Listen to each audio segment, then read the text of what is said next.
Kristen with the Rogers Public Library, and this week for STEAM Explorations we are going to be making a marble maze out of a plate and some straws. So in your craft packet you will have a plate and some straws and also 2 marbles. And all you have to do is design your own maze for your marbles. So you can cut up the straws, whatever size pieces of straw you would like, and design your own little maze. And then you can glue your straws onto your plate.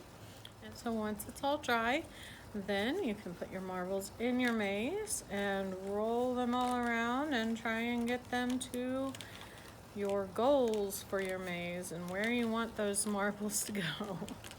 So you can play with that as much as you'd like, and if you have more paper plates and straws at home, then you can make even more marble mazes just like that. Pretty simple, and it can be a lot of fun.